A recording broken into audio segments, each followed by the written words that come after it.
ஃபைனலா பாத்தீங்கன்னா dub set ஆயிருச்சு. நம்ம கப்பீஸும் வாங்கிட்டு வந்துட்டோம். கைஸ் இந்த கப்பீஸ் யார்கிட்ட இருந்து வந்திருக்குன்னா ஒன் ஆஃப் த பெஸ்ட் பிரீடரான நம்ம அண்ணன் கிட்ட இருந்து தான் வந்திருக்கு. கைஸ் நம்ம அண்ணன் பாத்தீங்கன்னா சேலம்லயே ஒன் ஆஃப் த பெஸ்ட் கப்பி பிரீடர். கைஸ் நம்ம அண்ணன் கிட்ட இருந்து மிக்சடு கப்பீஸ் தான் அமுச்சு விட்டுக்கிறாரு.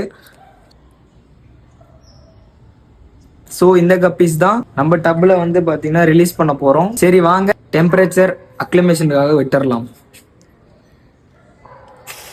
கைஸ் நீங்க எந்த ஒரு ஃபிஷ் வாங்கினாலும் கடையில போய் வாங்கினாலும் ஒரு பிரீடர் கிட்ட போய் வாங்கினாலும் ஒவ்வொரு ஃபிஷ்ஷும் பார்த்து வாங்கணும். ஃபிஷ்ஷோட உடம்புல எந்த ஒரு ஃபங்கஸ் இருக்கா இல்லைன்னா ஏதாவது டிசீஸ் இருக்கா பார்த்து தான் கைஸ் வாங்கணும். இது மட்டும் இல்லாம ஃபிஷ் வாங்கிட்டு வர நிறைய பேருக்கு இப்படி ஃபிஷ்ஷஸ் வந்து டேங்க்ல ரிலீஸ் பண்ணணும்னு தெரியல. டெம்பரேச்சர் அக்ளிமேஷனுக்காக ஒரு 10 to 15 மினிட்ஸ் ஆச்சு நீங்க வைக்கணும். அப்புறம் தான் பாத்தீங்கன்னா ஃபிஷ்ஷஸ் ரிலீஸ் பண்ண போறோம். 10 மினிட்ஸ் ஆயிருச்சு. நம்ம கப்பீஸ் எல்லாமே உள்ள ரிலீஸ் பண்ணிடலாம்.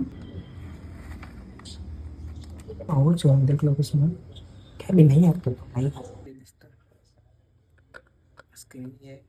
ஃபைனலா பாத்தீங்கன்னா கப்பீஸ் எல்லாமே ரிலீஸ் பண்ணியாச்சு. நெக்ஸ்ட் வீடியோ பாத்தீங்கன்னா சூப்பரான ஒரு பிளான்டட் டேங்க் செட்டப் தான் பண்ண போறோம். இது மட்டும் இல்லாம இந்த மாதிரி ஃபிஷஸ் அண்ட் எக்ஸாட்டிக்ஸ் கண்டென்ட் தெரிஞ்சுக்கணும்னா பிசிஆ பேஜை மறக்காம ஃபாலோ பண்ணிக்கோங்க.